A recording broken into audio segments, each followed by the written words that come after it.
దేవునికి స్తోత్రం కలుగును గాక. హల్లెలూయా, హల్లెలూయా, హల్లెలూయా, హల్లెలూయా. అందరం లేచి నిలబడదాం. అందరం లేచి నిలబడి దేవుని యొక్క వాక్యాన్ని మనం చదువుదాం.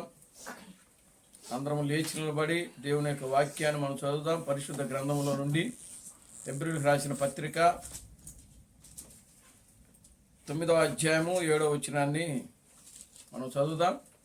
పరిశుద్ధ గ్రంథంలో నుండి హెబ్రీయులకు రాసిన పత్రిక 9వ అధ్యాయము 7వ వచనం.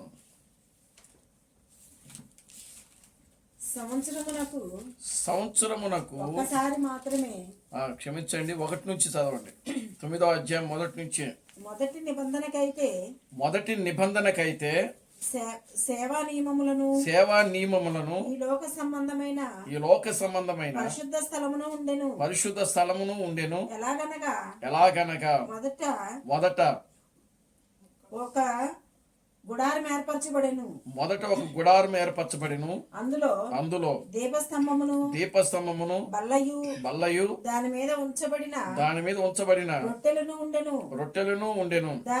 దానికి పరిశుద్ధ స్థలమని పేరు. రెండవ తెరకు ఆవల అతి పరిశుద్ధ స్థలమును గుడారముండెను.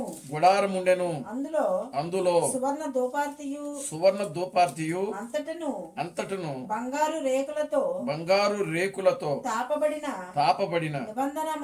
నిబంధన మందసమును ఉండెను. ఆ మందసములో మన్నాగల బంగారు పాత్రయు చిగురించిన అహరోను చేతి కర్రయు నిబంధన పలకలను ఉండెను. దానిపైనే కరుణాపీఠమును కమ్ముకొనుచున్న మహిమగల కెరూబులుండెను. వీటిని గురించి ఇప్పుడు వివరముగా చెప్పవల్లబడదు. ఇవి ఇలాగు ఏర్పరచబడినప్పుడు యాజకులు సేవ చేయుచు నిత్యమును ఈ మొదటి గుడారములోనికి వెళ్ళుదురు గాని సంవత్సరమునకు ఒక్కసారి మాత్రమే ప్రధాన యాజకుడు ఒక్కడే రక్తము చేత పట్టుకుని రెండవ గుడారములోనికి ప్రవేశించెను. చాలండి. దేవుని స్తోత్రం కలుగును గాక. హల్లెలూయా. చిన్న ప్రార్థన చేద్దాం. ఓ మమ్మలను మిక్కిలిగా ప్రేమించిన మా మంచి తండ్రి, జీవం గల దేవుడా, జీవాధిపతి, నిన్న నేడు నిరంతరము ఒకటే రీతిగా ఉన్న మా పరమ తండ్రి, మా ప్రభు అయిన బ్రహ్మ క్రీస్తు నీ పవిత్రమైన పాదాలకు వందనాలు, స్తుతులు, స్తోత్రములు ప్రభువా. ఓ నిశ్చయముగా నా తండ్రి ప్రభు అయిన బ్రహ్మ క్రీస్తు మీకు వందనాలు. చదవబడిన వాక్య భాగమును మీరు ఆశీర్వదించండి, దీవించమని మీ సన్నిధిలో ప్రార్థిస్తున్నాను తండ్రి. ఓ ఈ వాక్య భాగముల నుండి నాయన మీరు మమ్మల్ని దర్శించండి ప్రభువా. నీ వాక్యములో రాయబడింది ప్రభువా, మనుష్యుడు రొట్టె వలన మాత్రమే జీవించుడు గాని దేవుని నోట నుండి వచ్చు ప్రతి మాట వలన జీవించునని నీ వాక్యములో రాయబడింది ప్రభువా. నీ వాక్యము నా పాదములకు దీపము, నా త్రోవలకు వెలుగునై ఉన్నదని నీ వాక్యములో రాయబడింది ప్రభువా.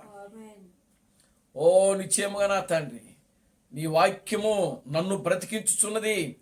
నా బాధలలో అదే నాకు నెమ్మదిని కలిగించుచున్నదని నీ వాక్యములో రాయబడింది ప్రభువా.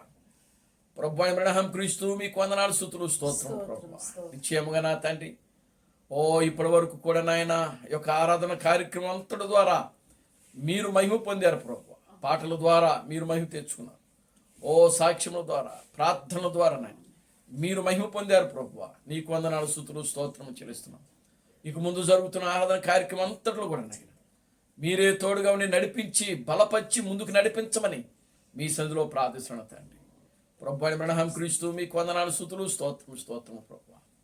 సహాయం చేయండి, అన్ని విషయాల్లో నీ కృపను దయచేయండి. సమస్త ఘనత మహిమను మీరు తెచ్చుకోండి.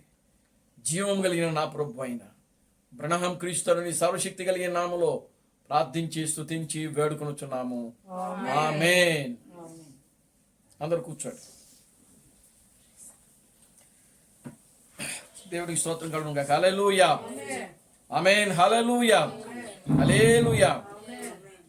మన ప్రభువును రక్షకుడును విమోచకుడైన ప్రభు అయిన బ్రహ్మ క్రీస్తు నామంలో మీ అందరికి నా వందనాలండి. అందరికి వందనాలు. ఈ రాత్రికాల సమయంలో మరలా మన యొక్క సహోదరి పద్మాశిష్ట గారి గృహంలో చేరి ఈ రీతిగా జీవం గల ప్రభు అయిన బ్రహ్మ క్రీస్తును ఆయన స్తుతించుటకు, ఆయన ఘనపరచుటకు, ఆయన నామమును మహిమపరచుటకు దేవుడు మనకు మంచి సమయాన్ని ఇచ్చాడు. దేవునికి స్తోత్రం కలుగునుగా. హల్లెలూయా. ఎంతో మందికి లేని భాగ్యమును దేవుడు మనకు అనుగ్రహించాడు. దేవునికి స్తోత్రం కలుగునుగా. హల్లెలూయా. ఈ సమయమును చూడలేక అనేక మంది బిడ్డలు మరణించారు. కానీ ప్రియులారా, దేవుడు మనను ఆరోగ్యవంతులుగా, శక్తివంతులుగా, బలవంతులుగా కేవలం ఆయన ఒక ఉచితమైన కృప ద్వారా మనం పొందుకుంటా ఉన్నాం. దేవుని నామానికి మహిమ కలుగునుగా. హల్లెలూయా. మనము కేవలం కృప ద్వారా మాత్రమే ప్రియులారా ఇవన్నీ కూడా మనము అనుభవిస్తున్నాం. ఈరోజు మనం ఆరోగ్యవంతులుగా ఉన్నాం. ఈ ఆరోగ్యము దేవుడిచ్చినటువంటి ఆరోగ్యం. ఈరోజు మనం సజీవులుగా ఉంటున్నాం. దేవుడు మనల్ని సజీవులుగా ఉంచుతున్నాడు. దేవుడికి స్తోత్రం కలుగునుగా. హల్లెలూయా. ఈరోజు మనం ప్రకృతిలో అనుభవిస్తున్న ప్రతీది కూడా దేవుని ద్వారా మనకు ఇవ్వబడినది. దేవుడికి స్తోత్రం కలుగునుగా. హల్లెలూయా.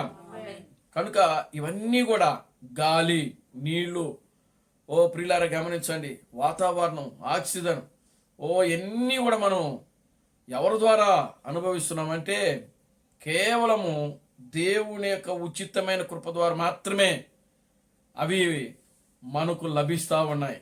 ఆమేన్. హల్లెలూయా. వాటిని మనం అనుభవిస్తున్నాం. ఒక్కసారి కానీ దేవుడు కానీ ప్రకృతిని కానీ ఆయన మాట ద్వారా కానీ శాసనం ద్వారా కానీ ఆపాడు అనుకోండి, ప్రపంచమంతా కూడా ఏమైపోతుందంటే తల్లకిందులైపోద్ది. దేవునికి స్తోత్రం కలుగునుగా. హల్లెలూయా. ఏమైపోద్ది? ప్రపంచమంతా కూడా తల్లకిందులైపోతుంది. ఒక్కసారి ప్రపంచాన్ని, ఒక్కసారి భూమిని ఆయన కానీ కదిలిచ్చాడు అనుకోండి, ఏమైపోద్ది? దేవునికి స్తోత్రం కలుగునుగా. హల్లెలూయా. మానవుని యొక్క జ్ఞానం అంతా కూడా ఏమైపోతుంది అంటే తల్లకిందులైపోద్ది. మానవుడు ఈ రోజున అంతరిక్షంలో ప్రయాణం చేస్తున్నారని చెప్పి గర్వపడుతున్నారు, గర్విస్తున్నారు. దేవునికి స్తోత్రం కలుగునుగా. హల్లెలూయా. మేమే అంతరిక్షంలోకి ప్రయాణం చేస్తున్నాం. మేమే అంతరిక్షంలోనికి మార్గం కనిపెట్టాం. మేమే అంతరిక్షంలోనికి మా జ్ఞానం ద్వారా మేము సాధించగలుగుతున్నామని చెప్పి ప్రియులారా మనుషుడు ఏం చేస్తున్నాడంటే గర్విస్తా ఉన్నాడు. దేవుడికి స్తోత్రం కలుగునుగా. హల్లెలూయా. దేవుడు తాను తలుచుకున్నాడంటే ఏమైనా చేయగలగాడు. దేవుని నామానికి మహిమ కలుగునుగా. హల్లెలూయా. కనుక మనుష్యుని జ్ఞానము, క్రీస్తు యొక్క జ్ఞానమునకు వెర్రితనము. ఆమేన్. హల్లెలూయా.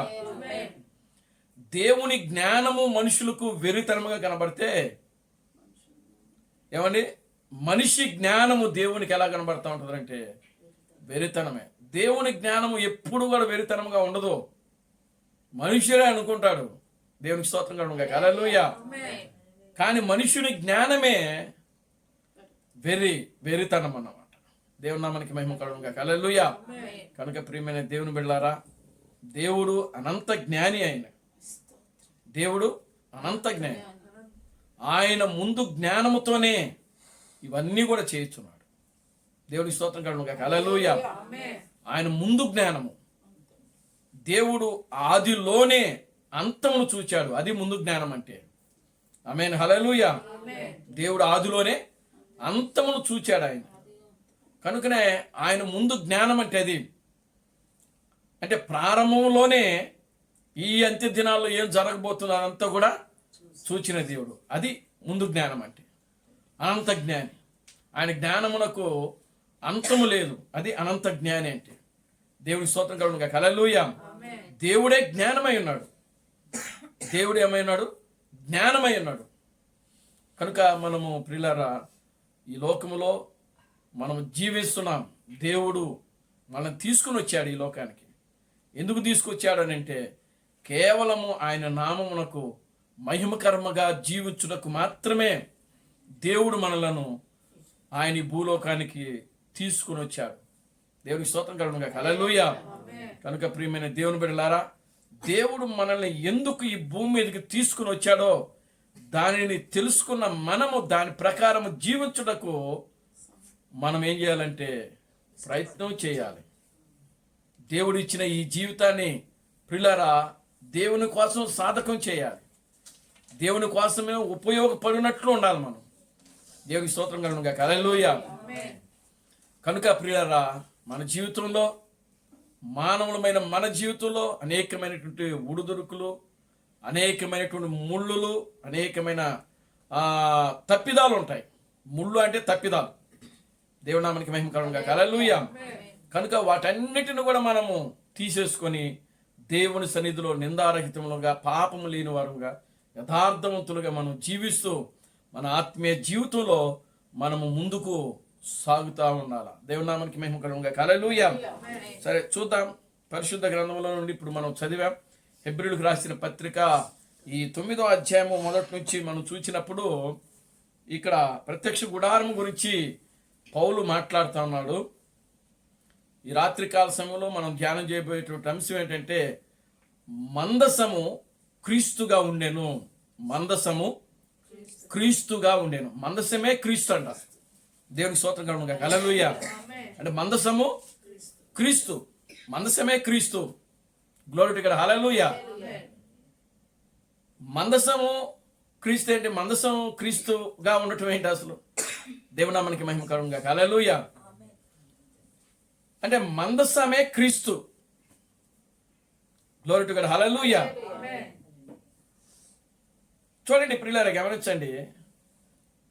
ఈ మందసము అనేది ఎలా తయారు చేయబడుతుంది అని అంటే తుమ్మకర్రతో. ఏ కర్రతో? తుమ్మకర్రతో.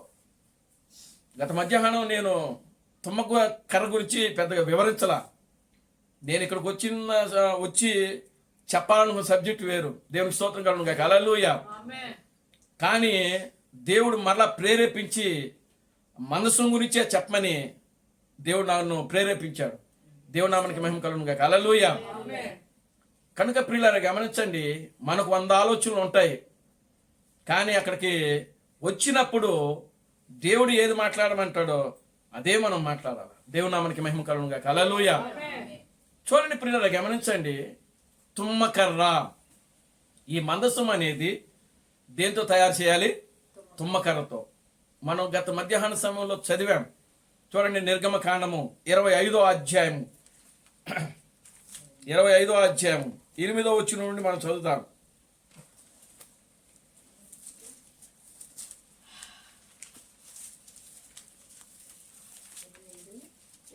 ఎనిమిదో వచనం నుండి మనం చదువుతాం. నేను వారిలో నివసించున్నట్లు వారు నాకు పరిశుద్ధ స్థలమును నిర్మింపవలెను. నేను నీకు కనుపరచు విధముగా మందిరము యొక్క రూపమును దాని ఉపకరణములన్నిటిని రూపమును నిర్మింపవలెను. వారు తుమ్మకర్రతో ఒక మందసమును చేయవలెను. దాని పొడుగు 2 మూరలున్నర, దాని వెడల్పు 3 దాని ఎత్తు 3 దాని మీద మేలిమి బంగారపు రేకును పొదిగింపవలెను. లోపలను వెలుపలను దానికి పొదిగింపవలెను. దాని మీద బంగారు జవను చుట్టూ కట్టవలెను. దానికి 4 బంగారపు ఉంగరములను పోసి ఒక పక్కన 2 2 ఉంగరములను ఎదుటి పక్కన 2 ఉంగరములను ఉండునట్లు దానిని 4 కాళ్లకు వాటిని వేయవలెను. తుమ్మకర్రతో మోతకర్రలను చేసి వాటికి బంగారు రేకులను పొదిగించి వాటితో ఆ మందసమును మోయుటకు ఆ పక్కన మీది ఉంగరములలో ఆ పక్కన ఆ పక్కల మీది ఆ ఉంగరములలో పక్కల మీద ఉంగరములలో ఆ మోత కర్రలను దూర్చవలెను. దూర్చవలెను. ఆ ఆ మోత కర్రలు ఆ మందసపు ఉంగరములలోనే ఆ మందసపు ఉంగరములలోనే ఉండవలెను. ఉండవలెను. వాటిని దాని యొద్ద నుండి తీయకూడదు. ఆ మందసములో నేను నీకిచ్చు శాసనములను ఉంచవలెను. చాలండి. దేవునికి స్తోత్రం కలుగును గాక. హల్లెలూయా. అంటే ఇక్కడ మందసం అన్నాడు. ఎబ్రిలకు రాసిన పత్రికలో మందసము అన్నాడు, కానీ ఆ మందసము తుమ్మకర్రతో చేయవలనని ఇక్కడ రాయబడలేదు. దేవునికి స్తోత్రం కలుగును గాక. హల్లెలూయా. హల్లెలూయా. కనుక ఇప్పుడు చూడండి, మందసమును దేనితో తయారు చేయాలి అని అంటే తుమ్మకర్ర. దేవుని నామానికి మహిమ కలుగును గాక. హల్లెలూయా. తుమ్మకర్రను ఎప్పుడైనా చూసారా మీరు? చూసారా? నల్ల తుమ్మకర్ర ఎలా ఉంటుందా? దేవునికి స్తోత్రం కలుగును గాక. హల్లెలూయా. తుమ్మకర్రకి ముళ్ళు ఎక్కువ. ఆమేన్. హల్లెలూయా. తుమ్మకర్రకి ముళ్ళు ఎక్కువ. దాంట్లో దానికంటే ముందు మనం గ్రహించాల్సింది ఏంటంటే తుమ్మకర్రకి ముడుపులు ఎక్కువ. ఏమండి? ముడుపులు ఎక్కువ. ముడులు అంటారు కదా. దేవుడికి స్తోత్రం కలుగును గాక. హల్లెలూయా. అంటే తుమ్మకర్ర ఎప్పుడు కూడా ఒక టేకు చెట్టు వలె తిన్నగా పెరగదు. అది తుమ్మకర్ర ఒక ఈ కొబ్బరి చెట్టు లాగునో లేకపోతే తాడి చెట్టు లాగునో అది పెరగదు. దేవునికి స్తోత్రం కలుగును గాక. హల్లెలూయా. చూడండి, ఒక కొబ్బరి చెట్టు తీసుకోండి, అది తిన్నగా పెరుగుద్ది. దానికి ఎక్కడ కూడా ముడుపులు ఉండవు. ఏముండవు? ముడుపులు ఉండవు. అదే ముడుపులన్నా బుడుపులన్నా ఒకటే. దేవునికి స్తోత్రం కలుగును గాక. హల్లెలూయా. ముడులు ఉండవు. తర్వాత ఈ మనం కొబ్బరి చెట్టు చూసినా అలాగే ఉంటుంది, లేదా తాడి చెట్లు చూసినా అలాగే ఉంటుంది, లేదా టేకు చెట్లు చూసినా టేకు చెట్ల కన్నా కూడా ఉంటాయి, అక్కడక్కడ ఉంటాయి, కొమ్మలు ఉంటాయి, కానీ అంత పెద్దగా ఉండవు. రెండవది, వీటికి ముళ్ళు ఉండవు. ప్రకృతిలో మనం ఏ చెట్టు తీసుకున్నా ఆ చెట్లకి ముళ్ళు అనేది ఉండదు. దేవునామానికి మహిమ కలుగును గాక. హల్లెలూయా.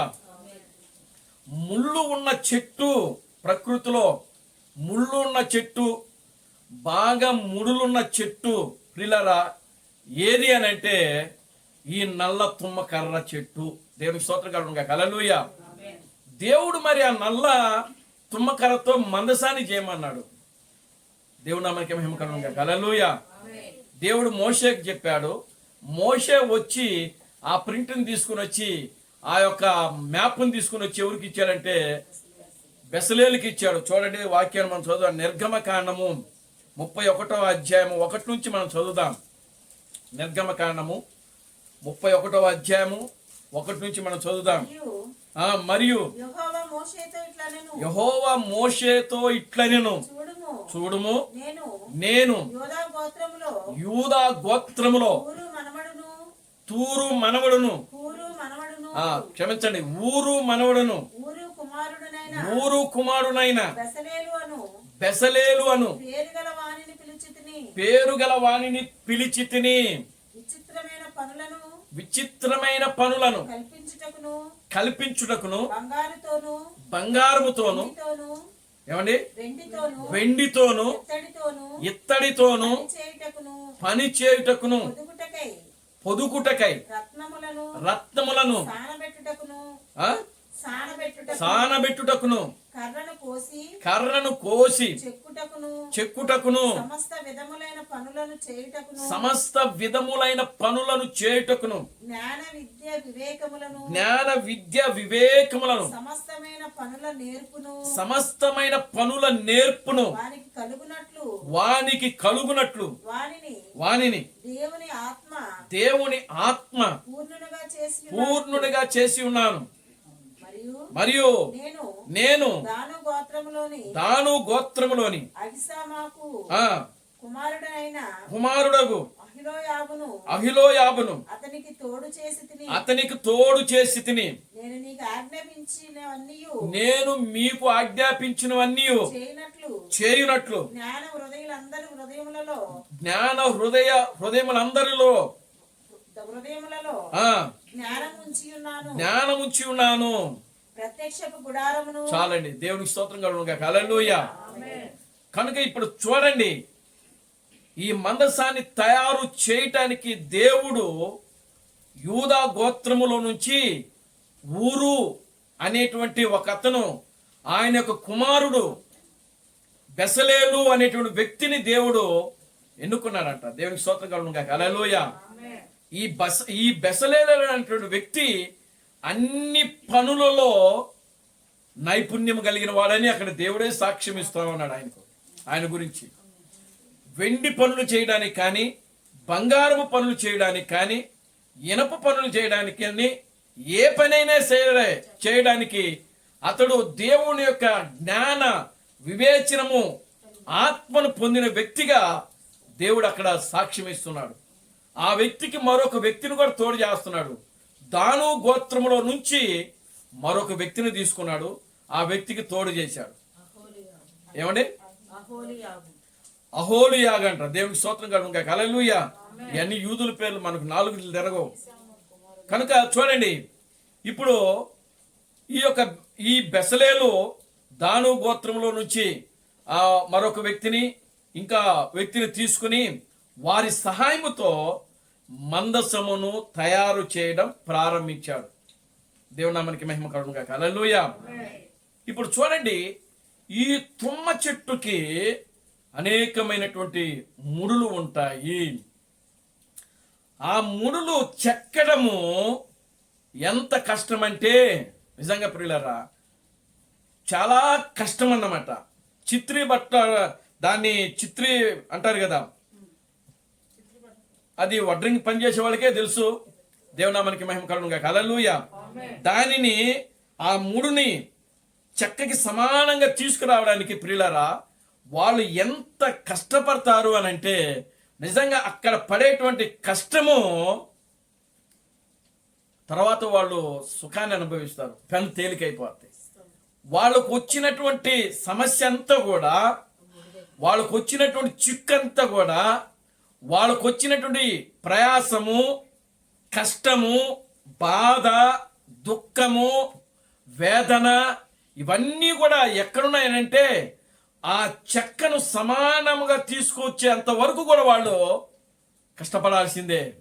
దేవుని నామానికి మహిమ కలుగును గాక. హల్లెలూయా. అది సమానంగా వచ్చినప్పుడు ఇక పని ఏమైపోద్ది అంటే తేలికైపోద్ది.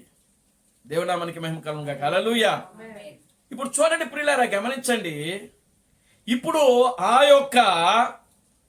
ఈ యొక్క నల్ల తుమ్మ కర్రతో దేవుడు మందసమును తయారు చేయమన్నాడు. ఆ మందసము దేనికి సూచనగా ఉందంటున్నాడు? క్రీస్తుకు సూచనగా ఉంది. క్రీస్తు బ్రహ్మ తన సందేశాల్లో చెప్తున్నాడు. అది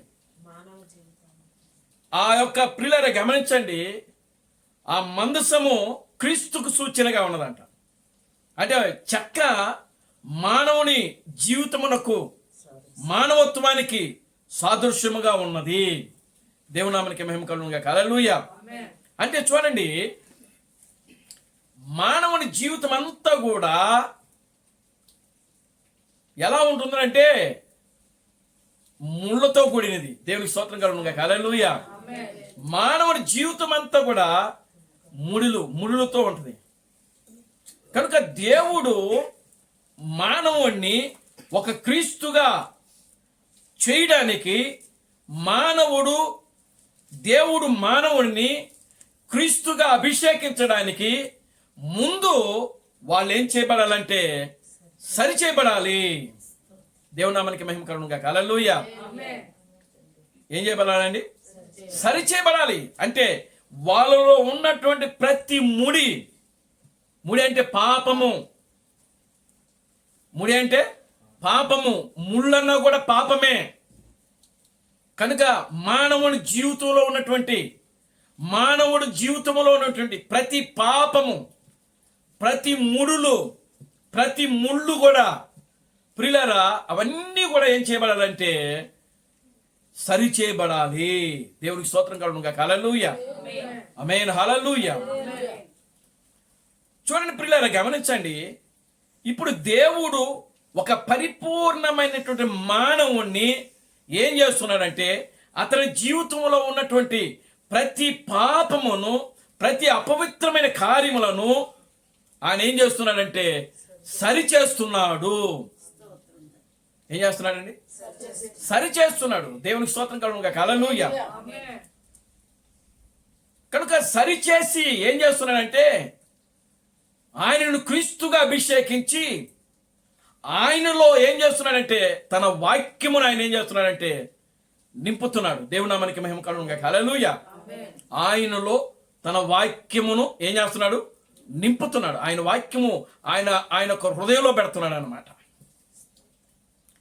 దేవుని నామానికి మహిమ కలుగును గాక. హల్లెలూయా. కనుక ఇప్పుడు ఎందుకు ఈ ముళ్ళ ఈ యొక్క తుమ్మకర్ర చెట్టు ఎవరు అనేది మనం గ్రహించాలా. దేవునికి స్తోత్రం కలుగును గాక. హల్లెలూయా. ఈ మానవుడు ఎవరు అసలు? యేసు క్రీస్తా, లేదా క్రీస్తు బ్రహ్మమా, లేదా క్రీస్తు తామసా అనేది మనకు అర్థం కావాలి. దేవునికి స్తోత్రం కలుగును గాక. హల్లెలూయా. అందులో ప్రత్యేకించి అక్కడ నల్ల తుమ్మకర్ర, దేవుని నామానికి మహిమ కలుగును గాక. హల్లెలూయా. ఏ కర్ర అంట? నల్ల తుమ్మకర్ర. తెల్లది కాదు. దేవుని తెల్ల తుమ్మకర్ర కూడా ఉందా? ఉందండి. ఏమో నాకైతే ఉందో లేదో నాకు తెలియదు, కానీ దేవునికి స్తోత్రం కలుగును గాక. హల్లెలూయా. నల్ల తుమ్మకర్ర అయితే నాకు తెలుసు. Glory to God. హల్లెలూయా. దానికి ముళ్ళు ఎక్కువ ఉంటాయి, దానికి ముళ్ళు ఎక్కువే ఉంటాయి. కనుక ఇప్పుడు చూడండి, ఇప్పుడు యేసుక్రీస్తు అన్నాడు కదా, నాలో పాపం ఉన్నదని మీలో ఎవరు రుజువు చేయగలడు అన్నాడు. అంటే ఆయనలో ఏ పాపము లేనటువంటి వ్యక్తి యేసుక్రీస్తు. దేవునికి స్తోత్రం కలుగును గాక. హల్లెలూయా. అంటే మందసము యేసుక్రీస్తుకు సూచనగా లేదు అని అర్థమవుతుంది. ఎందుకని అనంటే ఈ యొక్క ముళ్ళ చెట్టు, ఈ తుమ్మ చెట్టు మానవునికి సూచనగా ఉన్నది. ఈ తుమ్మకర్ర, ఈ ముళ్ళ చెట్టు, ఈ నల్ల తుమ్మకర్ర ఎవరికి సూచనగా ఉన్నది? మానవుని జీవితానికి సూచనగా ఉన్నది. ఇప్పుడు యేసుక్రీస్తు మానవ రూపంలో వచ్చాడు, కానీ మానవుడు కలిగినటువంటి పాపము యేసుక్రీస్తులో లేదు. దేవునికి స్తోత్రం కలుగును గాక. హల్లెలూయా. రెండవది, ఇప్పుడు రెండవ రాకడలో వచ్చినటువంటి క్రీస్తు బ్రహ్మము ప్రియులారా, ఇప్పుడు తుమ్మకర్ర. మరి ఈ తుమ్మకర్ర క్రీస్తు బ్రహ్మకు సూచనగా ఉన్నదా అని మనం ఆలోచన చేస్తే నిజంగా ఆ తుమ్మకర్ర క్రీస్తు బ్రహ్మకు కూడా అది సూచనగా లేదది. దేవుని నామానికి మహిమ కలుగును గాక. హల్లెలూయా. ఎందుకు తుమ్మకర్ర క్రీస్తు బ్రహ్మకు సూచనగా లేదు అనంటే క్రీస్తు బ్రహ్మము ఆయన పుట్టిన దగ్గర నుంచి కూడా దేవుడు ఆయనను ఏం చేస్తున్నాడంటే కాచుకుంటా వస్తా ఉన్నాడు.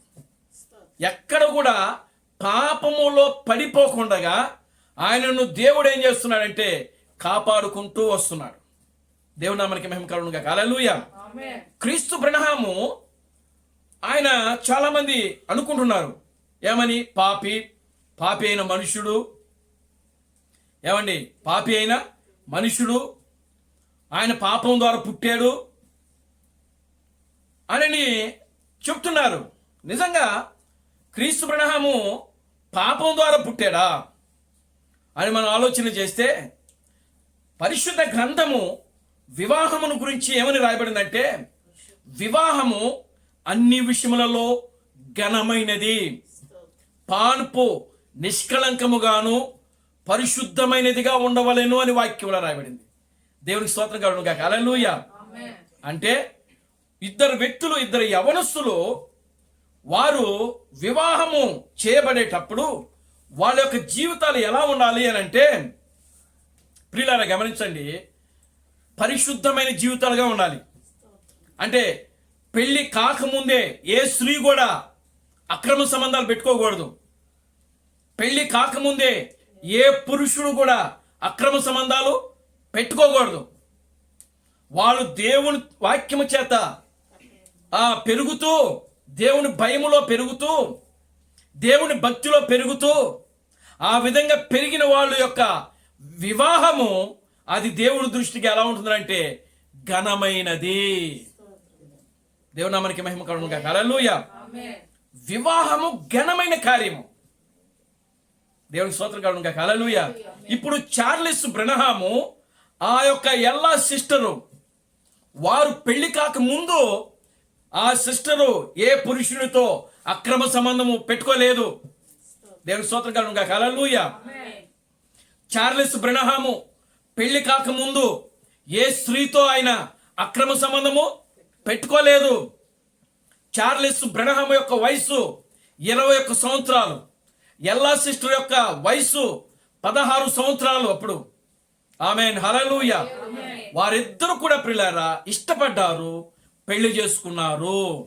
అది పరిశుద్ధమైన వివాహము. అది పరిశుద్ధమైన వివాహము, ఘనమైన వివాహము. దేవునికి స్తోత్రం కలుగును గాక. హల్లెలూయా. కనుక ఆ వివాహాలలో నుంచి, వారిలో నుంచి వచ్చిన వాడే విలియం మ్యారిన్ బ్రనహాం. దేవుని నామానికి మహిమ కలుగును గాక. హల్లెలూయా. ఇప్పుడు పాపములో పుట్టాడని అంటే అర్థం ఏంటంటే పెళ్లి కాక ముందే కొంతమంది స్త్రీలు ఏం చేస్తున్నారు, అక్రమ సంబంధాలు పెట్టుకొని జీవిస్తున్నారు. చూడండి, ప్రేమించేది ఒకరిని, పెళ్లి చేసుకునేది మరొకరిని. చూడండి, అట్లాగా పురుషుడు జీవిస్తున్నాడు, ప్రతి స్త్రీ కూడా అలాగే జీవించుతున్నది. కనుక ఇప్పుడు చూడండి, ఆ విధంగా జీవించి, ఓ ప్రియులారా గమనించండి, వాళ్ళ యొక్క జీవితాలను వాళ్ళు ఏం చేసుకుంటున్నారంటే అపవిత్రపరుచుకుంటున్నారు. అది అపవిత్రమైన కార్యము. దేవుని నామానికి మహిమ కలుగును గాక. హల్లెలూయా. అది దేవుని చిత్తమైన కార్యము కాదు. కనుక ఇప్పుడు చూడండి, చార్లెస్ బ్రనహాము కానీ లేదా ఎల్లా సిస్టర్ కానీ వారిద్దరూ కూడా ప్రియులారా గమనించండి, వారు దేవుని యొక్క వాక్యము చేత జతపరచబడ్డారు. కనుక విలియం మ్యారిన్ బ్రనహాము ఆయన పాపి కాదు. ఆయన దేవుని నామానికి మహిమ కలుగును గాక. హల్లెలూయా. ఆయన పాపి కాదు. కనుక ఒకానొక రోజున యేసు క్రీస్తు ఇచ్చినటువంటి అదే స్టేట్మెంటు, అదే మాట క్రీస్తు బ్రనహాం ఇస్తున్నాడు. ఏమంటున్నాడంటే, నా యందు పాపం ఉన్నదని మీలో ఎవరైనా సరే రుజువు చేయండి. దేవునికి స్తోత్రం కలుగును గాక. హల్లెలూయా. ఎంత గొప్ప మాట అనేది. Glory to God. హల్లెలూయా. ఆ రోజున యేసు క్రీస్తును వెంబడించినటువంటి అదే కార్యాలు ఈ రోజు మీరు చూస్తున్నారు కదా. దేవుని నామానికి మహిమ కలుగును గాక. హల్లెలూయా. ఆ రోజు యేసు క్రీస్తు కుంటోలికి కాలిచ్చాడు. ఈ రోజు కూడా మీరు ఆ పరిచయం చూస్తున్నారు. ఆయన చనిపోయిన వాళ్ళని లేపాడే, ఈరోజు మీరు అదే పరిచయను చూస్తున్నారు. కనుక నా యందు పాపం ఉన్నదని మీలో ఎవరు చూపించండి, ఒక్క తప్పు చూపించండి. నేను చెప్పిన ప్రతి మాట కూడా నెరవేర్పు జరిగింది. నేను చూచిన ప్రతి దర్శనము ఎక్కడైనా సరే నెరవేర్పు చేయబడలేదని మీరు నాకు చూపించండి, నెరవేర్చబడలేదని మీరు నాకు చూపించండి. దేవుని నామానికి మహిమ కలుగును గాక. హల్లెలూయా. కనుక ఇప్పుడు చూడండి, ఈ తుమ్మకర్ర యేసు క్రీస్తు కానీ లేదా క్రీస్తు బ్రనహాము కానీ ప్రియులారా అది వారికి మాత్రము సూచనగా కాదు. కానీ ఎవరికి సూచనగా ఉన్నదంటే ఇది క్రీస్తు థామస్కు సూచనగా ఉన్నది. దేవుని నామానికి మహిమ కలుగును గాక. హల్లెలూయా. ఎవరికి సూచనగా ఉంది? క్రీస్తు థామస్. కనుక ఇప్పుడు క్రీస్తు థామస్ యొక్క జీవితమును దేవుడు ఏం చేయడం మొదలు పెట్టాడంటే సరిచేయడం మొదలు పెట్టాడు. అంటే ఇప్పుడు ఆయన క్రీస్తుగా దేవుడు అభిషేకించాలి. దేవునామానికి మహిమ కలుగును గాక. హల్లెలూయా. ఆయన ఒక మానవుడు, ఒక మనిషి. ఆయన మనిషి ఇప్పుడు ఎలాగా తీర్చిదిద్దబడాలి అంటే క్రీస్తుగా అభిషేకం చేయబడాలి. దేవుడు వేరు, క్రీస్తు వేరు కాదు. దేవుడు ఎవరినైతే నివాసం చేస్తున్నాడో ఆ వ్యక్తియే క్రీస్తు అయి ఉన్నాడు. దేవుని నామానికి మహిమ కలుగును గాక. హల్లెలూయా. కనుక ఇప్పుడు చూడండి, క్రీస్తు అనగా అర్థం ఏంటంటే అభిషేక్తుడు అని అర్థం. క్రీస్తు అనగా అర్థం ఏంటి? అభిషేక్తుడు, అభిషేకించబడిన వాడు. కనుక ఆ నల్ల తుమ్మకర్ర ఎవరికి సూచనగా ఉన్నదంటే క్రీస్తు థామస్కు సూచనగా ఉన్నది. అంటే ఇప్పుడు ఆ క్రీస్తు థామస్ ఏమై ఉన్నాడంటే క్రీస్తుగా ఉన్నాడు, అభిషేకించబడినటువంటి క్రీస్తుగా ఉన్నాడు. దేవునామానికి మహిమ కలుగును గాక. హల్లెలూయా. ఇప్పుడు ఆ మందసము తయారు చేయడానికి నల్ల తుమ్మకర్ర.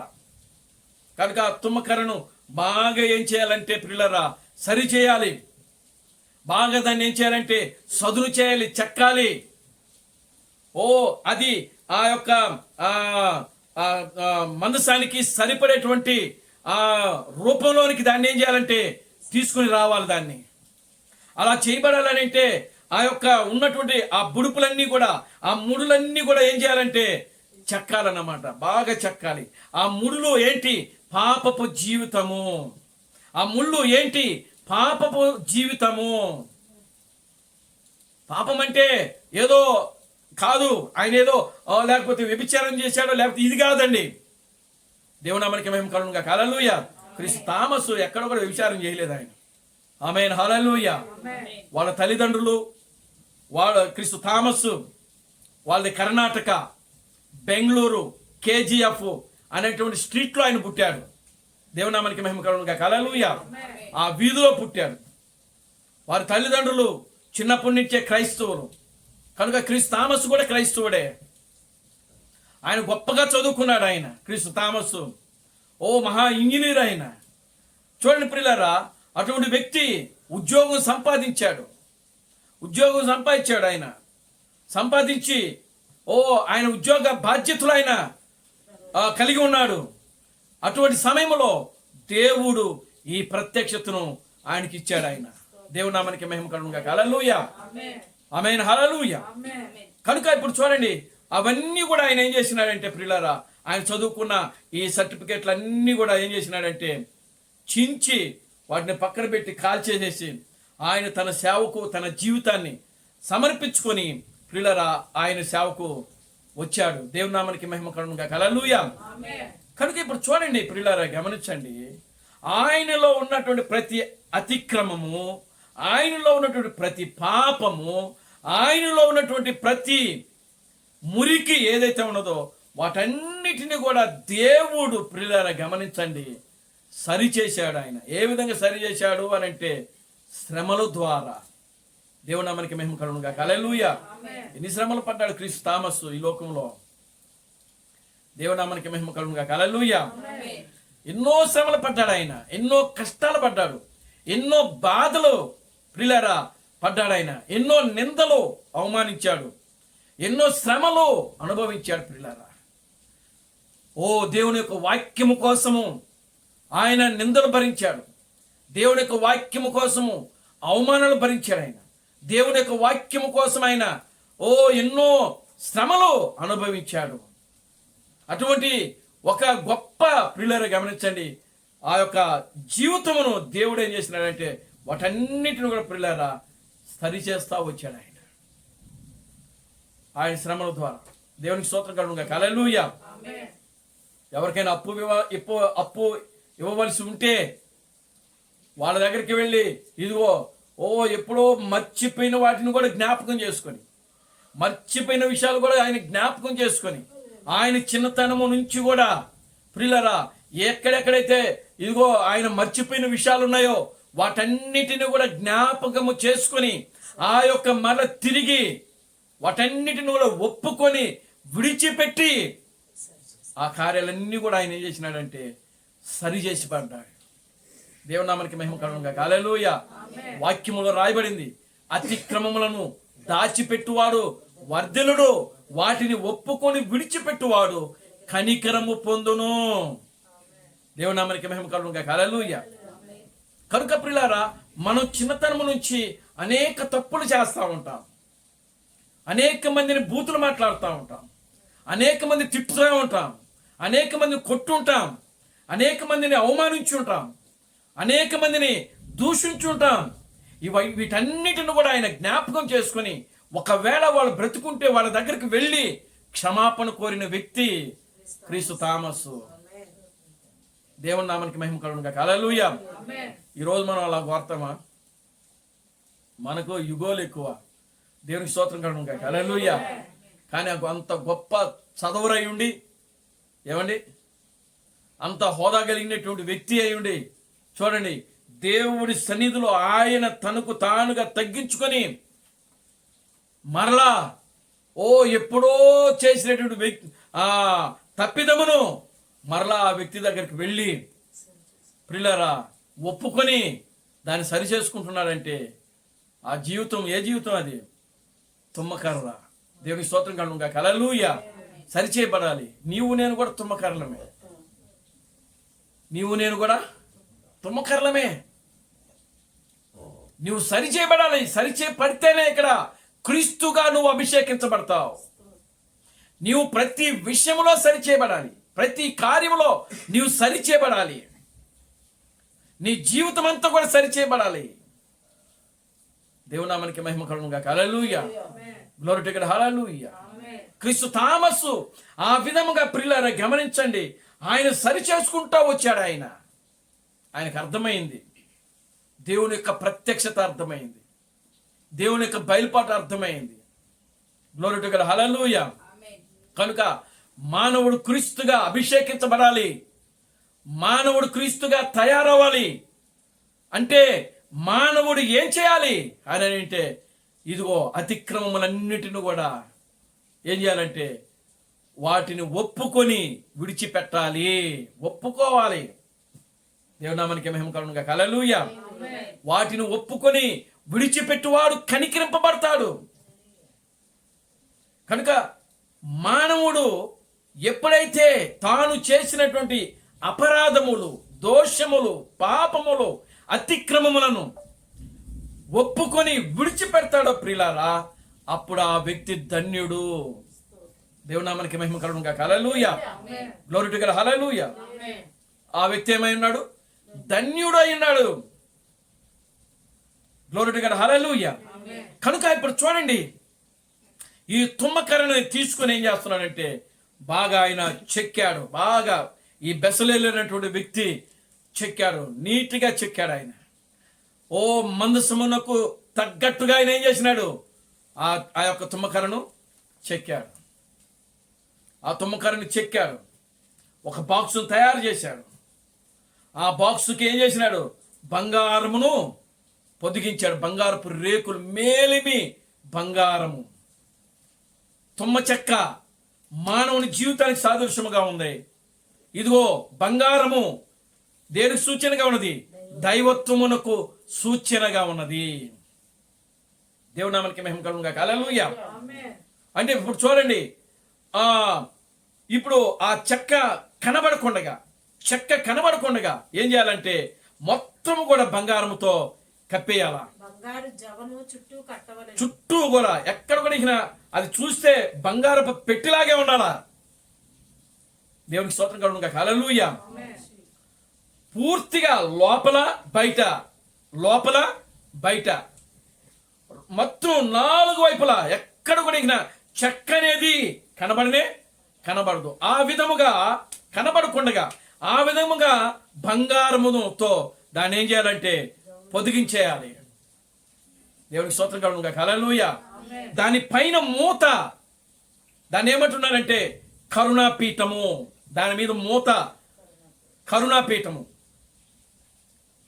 చూడండి, ఆ మూత కూడా దేంతో తయారు చేసి పెట్టాలంటే మేలిమి బంగారముతోనే పెట్టాల. దానిపైన 2 కెరూబులు ఉంటాయి. ఆ కెరూబులు కూడా మేలిమి బంగారముతోనే తయారు చేసి పెట్టాలి. దేవునికి స్తోత్రం కలుగును గాక. హల్లెలూయా. కనుక ఈ బంగారము దేనికి సూచనగా ఉన్నది అని అంటే దైవత్వమునకు. తుమ్మకర్ర మానవత్వమునకు సూచనగా ఉన్నది, మానవునికి సూచనగా ఉన్నది. అంటే మానవుడు ఇప్పుడు ఏమవుతున్నాడంటే దైవత్వం అయిపోతున్నాడు. మానవుడు దేవుడు అయిపోతున్నాడు. ఇక్కడ దేవునికి స్తోత్రం కలుగును గాక. హల్లెలూయా. మానవుడే దేవుడు, మానవుడే క్రీస్తు. చూడండి, ఆ మందసాన్ని డైరెక్ట్గా ఎవరు ముట్టుకోకూడదు, దాన్ని ఎవ్వరు కూడా డైరెక్ట్గా తాకూడదు. తాకకుండా మందసాన్ని ఎవ్వరు కూడా తాకకుండా ఉండడానికే దేవుడు ఏం చేస్తున్నాడు, 4 ఉంగరాలు దానికి తయారు చేయమన్నాడు. రింగులు, ఒక పక్కన 2, మరొక పక్కన 2. తర్వాత దానిని మోసేటువంటి కర్రలు, మోత కర్రలు, వాటిని కూడా దేంతో తయారు చేయాలి, తుమ్మకర్రతోనే తయారు చేయాలి. దేవుడికి స్తోత్రం కలుగును గాక. హల్లెలూయా. కనుక ఆ యొక్క మోత కర్రలు కూడా తుమ్మకర్రతో తయారు చేసి, ఆ మోత కర్రలు కూడా ఏం పొడిగించాలంట, బంగారమును పొడిగించాలంట. అంటే చూడండి, టోటల్గా ఆ మందసము ఏమేమి ఉన్నదంటే బంగారముతో ఉన్నది, అంటే దైవత్వముతో ఉన్నది. దేవునామానికి మహిమ కలుగును గాక. హల్లెలూయా. ఇప్పుడు ఎవరైనా డైరెక్ట్గా మందసాన్ని ముట్టుకుంటే చస్తాడోడు. చూశారా, దేవుడు ఎంత గొప్ప ఆధిక్యత ఇస్తున్నాడు. ఇక్కడ మానవుణ్ణి దేవుడు దైవత్వంతో నింపి, ఆ దైవత్వంతో కలిగినటువంటి మనిషిని ఎవరైనా ముట్టుకుంటే ఏమైపోతున్నాడు, చనిపోతున్నాడు. అందుకే దాన్ని మోయటకు కర్రలు తయారు చేపిస్తున్నాడు, మోత కర్రలు పెట్టాడు దానికి. ఎవడైనా వచ్చి ముట్టుకోవాలంటే, ముందు దాన్ని పట్టుకోవాలంటే మందసాన్ని ముట్టుకోకూడదు, ఆ మోత కర్రలను ముట్టుకోవాలి. మందసాన్ని ఎంతమంది మోస్తున్నారు అని అంటే 4 మోస్తున్నారు. దేవుని నామానికి మహిమ కలుగును గాక. హల్లెలూయా. దానిని మోయటకు 4 ఉన్నారు.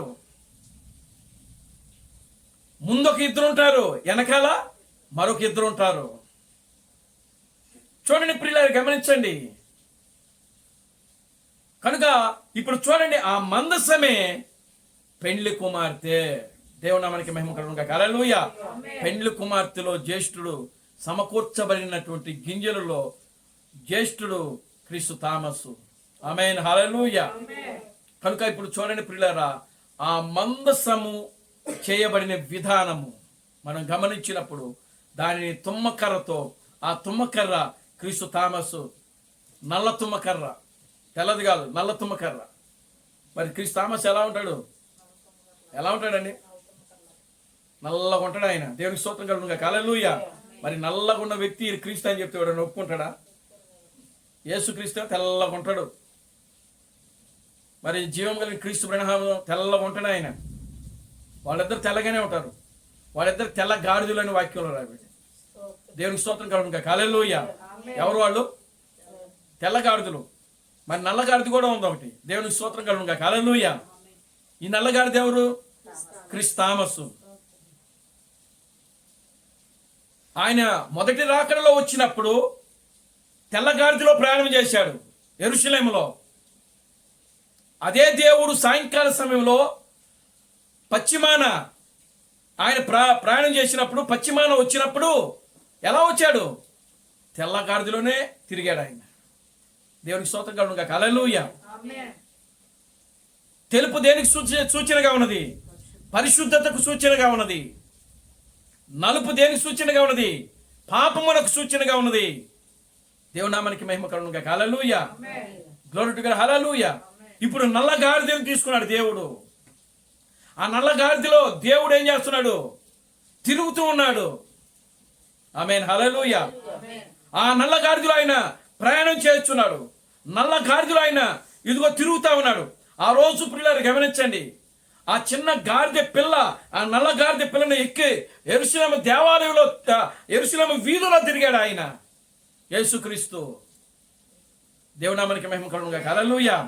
గాడిదయు, గాడిద పిల్లయు, కట్టబడిన గాడిద పిల్లయు, ఆ గాడిద పిల్లయే క్రీస్తు థామసు.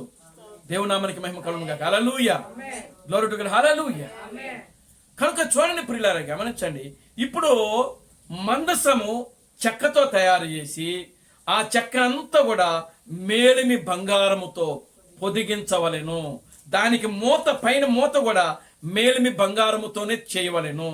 దానికి ఇరుపక్కల, ఈ పక్క ఈ పక్క 2 ఆ కెరూబులను తయారు చేసి, బంగారముతోనే తయారు చేసి అమర్చవలెను. టోటల్గా అదంతా కూడా బంగారముతో అమర్చవలను. దేవునామానికి మహిమ కలుగును గాక. హల్లెలూయా. కనుక ఇప్పుడు చూడండి, ఆ మందసము లోపల ఏముందనంటే శాసనములు గల, కరుణాపీఠం కాదు, కరుణాపీఠం పైనే ఉంటుంది మోత. కరుణాపీఠం అంటే మోత, దాని మీద ఉన్న మోత. దేవుని స్తోత్రం కలుగును గాక. హల్లెలూయా. చూడండి, ఆ యొక్క మనసు లోపల ఏముందంటే శాసనములు గల 2 రాతి పలకలు. ఆ 2 రాతి పలకలు ఏంటంటే వాక్యము. అది జీవము కలిగిన క్రీస్తు బ్రనహాము. అంటే క్రీస్తు బ్రనహాము ఎవరిలో మొట్టమొదటిగా ప్రియులారా నివాసం చేయడం ప్రారంభిస్తున్నాడు అని అంటే ప్రియులారా క్రీస్తు థామసులో. ఇప్పుడు క్రీస్తు థామసే ప్రియులారా గమనించండి, ఏమై ఉన్నాడంటే క్రీస్తు బ్రనహాం అయి ఉన్నాడు. Glory to God. హల్లెలూయా. ఎందుకు? బ్రనహాం ఆయనలో నివాసం చేయడం ప్రారంభించాడు. Glory to God. Hallelujah. Branham ఇప్పుడు క్రీస్తు థామస్లో నివాసం చేయడము ప్రారంభించాడు. ఎప్పుడైతే క్రీస్తు బ్రనహాము థామస్లో నివాసం చేయడం ప్రారంభించాడో అప్పుడు థామస్ ఏమైపోయాడంటే క్రీస్తు బ్రనహాముగా మార్చబడ్డాడు. ఆయనే నిజమైనటువంటి మందసముగా, దేవుని యొక్క నివాస స్థలముగా మార్చబడ్డాడు. దేవుని నామానికి మహిమ కలుగును గాక. Hallelujah. Glory to God. Hallelujah. ఆయనే నిజమైనటువంటి మందసము. నీవు నేను కూడా మందసమే. కానీ మనం ఆ విధంగా సరి చేయబడితేనే, క్రీస్తు థామస్ ఏ విధంగా అయితే సరి చేసుకున్నాడో ప్రియులారా, ఆయన జీవితం ఏ విధంగా ఆయన సరి చేసుకుని వచ్చాడు. ఆయన చిన్నప్పటి నుంచి కూడా చేసిన తప్పిదములు అన్నీ కూడా తన ఫ్రెండ్స్ దగ్గరికి వెళ్ళి ఒప్పుకొని, ఆయన జీవిత సాక్ష్యం చదవండి. దేవునికి స్తోత్రం కలుగును గాక. హల్లెలూయా. ప్రతి విషయాన్ని కూడా ఆయన రాసుకుంటా వచ్చాడు. దేవునామానికి మహిమ కలుగును గాక. హల్లెలూయా. ఆయన ఎక్కడైనా ఏదైనా పొరపాటు చేస్తుంటే ప్రియులారా ఆ పొరపాట్లన్నీ కూడా ఆయన సరి చేసుకున్నటువంటి వ్యక్తి ఆయన. Glory to God. హల్లెలూయా. కనుక అందుకనే దేవుడు ఆయనను ఏం చేసినాడంటే అంత గొప్ప స్థానంలోనికి తీసుకుని వచ్చాడు ఆయన. దేవునామానికి మహిమ కలుగును గాక. హల్లెలూయా. కనుక ఇండియాలో వచ్చినటువంటి ఈ యొక్క నల్ల గాడిద పిల్ల ఏమైపోయిందంటే దేవునికి నిజమైనటువంటి మనసముగా మారింది. దేవునామానికి మహిమ కలుగును గాక. హల్లెలూయా. నల్ల గాడిద అది దేవుని యొక్క మనసంగా మారిపోయింది. గాడిద ఎంత బరువునైనా మోయగలదు, ఎంత బరువునైనా మోయగలదు. చూడండి, నా చిన్నప్పుడు గాడిద మీద 4-5 ఉప్పు బస్తాలు వేసుకుని ఇల్లుకి వచ్చి అమ్ముతా ఉండేవాడు. నేను అనుకునేవాడిని ఇంత బరువు ఎట్టమొస్తుంది ఇదని. దాని మీద 4-5 బస్తాలు వేసి ఉంటాయి. దేవునికి స్తోత్రం కలుగును గాక. హల్లెలూయా. అంత భారాన్ని, అందుకే దానికి బైబిల్లో ఏమైనా పేరు పెట్టబడిందంటే భారవాహికము అని పేరు పెట్టవాలి. గాడిదకు ఏం పేరు ఉందండి? భారవాహికం అంట. అంటే భారాన్ని మోసేటువంటి వాహనం అని అర్థం. కనుక ఒక భారమైంది మోయగలిగినటువంటి స్థితిలో అది ఉంది. అందుకనే ప్రియులారా గమనించండి, అది దేవుణ్ణి మోసింది. ఆ గాడిద దేవుణ్ణి మోస్తున్నది. ఈరోజు మనము కూడా గాడిదలమే. దేవునామానికి మహిమ కలుగును గాక. హల్లెలూయా. మనము కూడా ఏమై ఉన్నాం? గాడిదలమై ఉన్నాం. దేవునికి స్తోత్రం కలుగును గాక. హల్లెలూయా. అంటే దేవుణ్ణి మోసేటువంటి గాడిదలమై ఉన్నాం మనం. ఒక భారవాహిక వాహనములుగా ఉన్నాం మనం ఈ లోకములో. క్రీస్తును దేవుణ్ణి మోసేటువంటి ఒక వాహనమై ఉన్నాం మనం. దేవునామానికి మహిమ కలుగును గాక. హల్లెలూయా. కనుక ప్రియమైన దేవుని బిడ్డలారా, నిజమైనటువంటి మందసము క్రీస్తు థామసు. దేవునికి స్తోత్రం కలుగును గాక. హల్లెలూయా. అదే దేవుని యొక్క నివాస స్థలము, దేవుడు ఎన్నుకున్న స్థలము. ఒకరోజు చెట్లన్నీ కూడా మీటింగ్ పెట్టుకున్నాయంట. చెట్లన్నీ కూడా మీటింగ్ పెట్టుకున్నాయంట. చెట్లన్నీ మీటింగ్ పెట్టుకొని ఏం చేశాయంటే, మమ్మల్ని ఏలడానికి ఒక రాజును మనం ఎన్నుకుందాం అని చెప్పి మాట్లాడుకొని ముందు ఒలివ చెట్టు దగ్గరికి వెళ్ళాడు. ఒలివ చెట్టు దగ్గరికి వెళ్ళి చెట్లన్నీ ఒలివ చెట్టు దగ్గరికి వెళ్ళి ఒలివ చెట్ట మా మీద రాజుగా ఉండి నువ్వు మమ్మలను ఏలుదువా అని అడిగారంట. దేవుని స్తోత్రం కలుగును గాక. హల్లెలూయా. అప్పుడు ఒలివ చెట్టు అన్నది ఏమన్నదంటే, రాజులను అభిషేకించడానికి తైలము ఇవ్వకుండగా నేను మీ మీద రాజునై ఉండి మిమ్మల్ని ఏలుదునా అని చెప్పి ప్రియులారా గమనించండి, ఒలివ చెట్టు ఆనందం. కనుక నేను మీ మీద రాజుగా ఉండను, నేను రాజులకి అభిషేకించడానికి తైలాన్నే ఇస్తానని చెప్పి రాజుగా ఉండడానికి ఒప్పుకోలేదంట ఒలివ చెట్టు.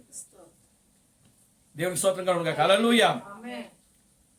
మరలా రెండో రోజు ఏం చేసినాయంటే అంజూరపు చెట్టు దగ్గరికి వెళ్ళినాయి.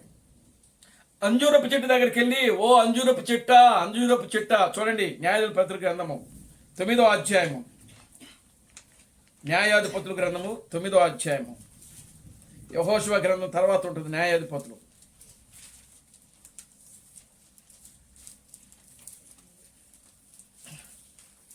ఏడవ వచనం నుంచి చదువుదాం.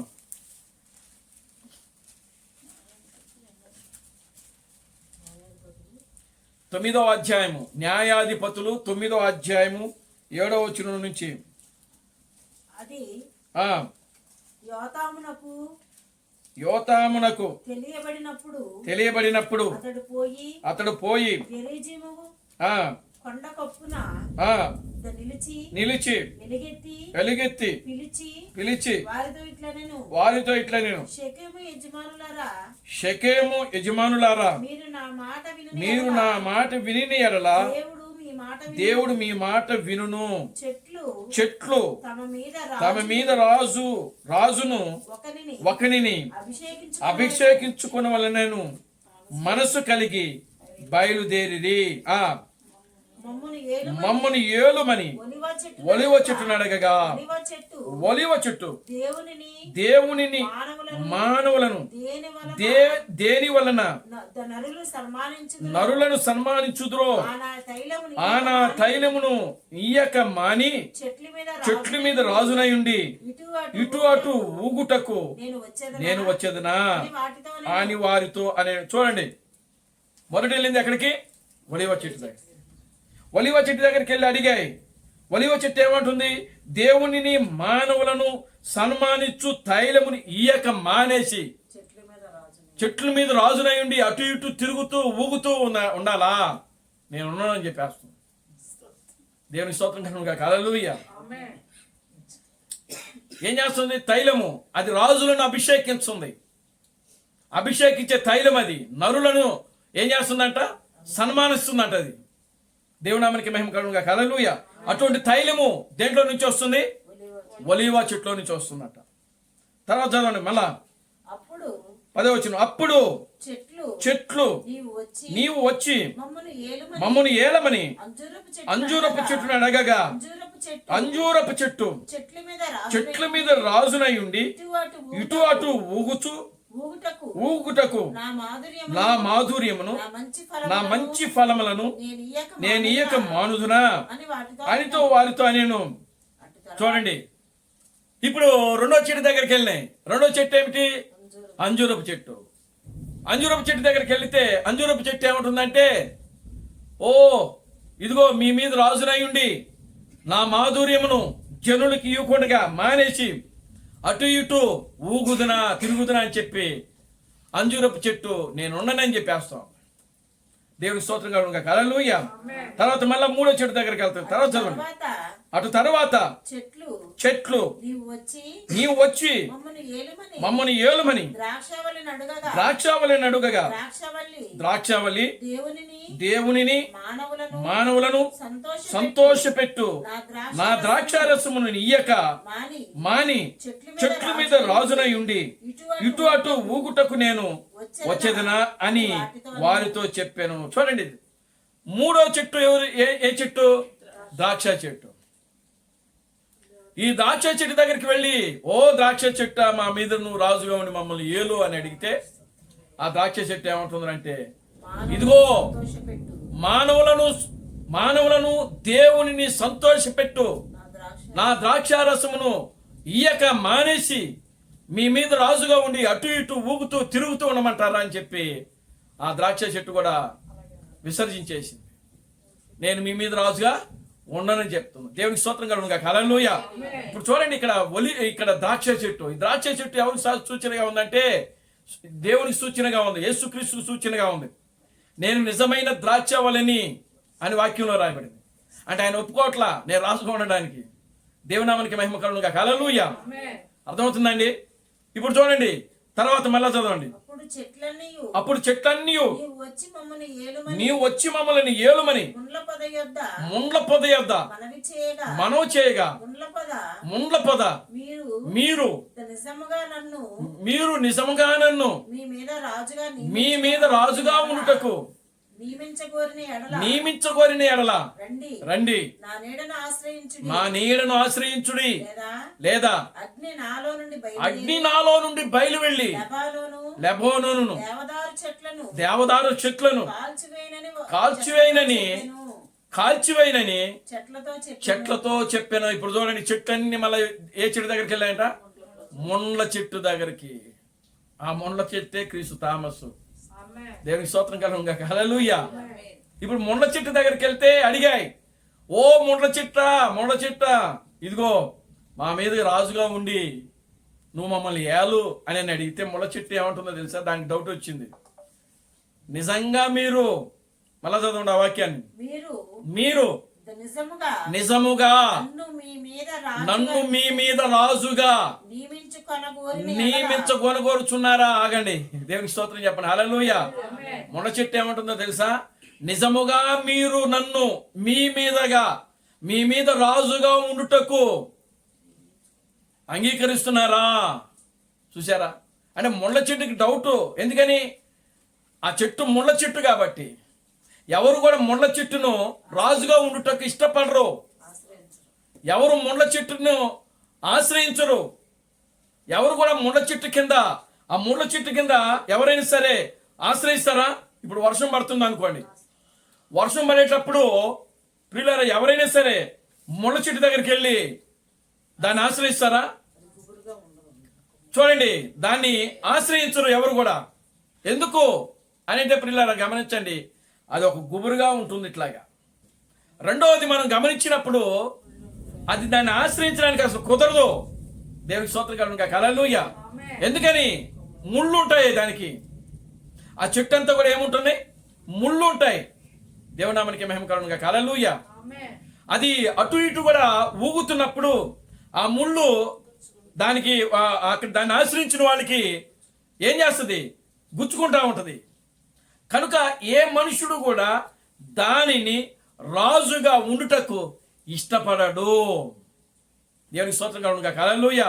అందుకనే ఆ ముళ్ళ చెట్టు ఏమంటుందంటే, నిజముగా మీరు నన్ను మీ మీద రాజుగా ఉండుటకు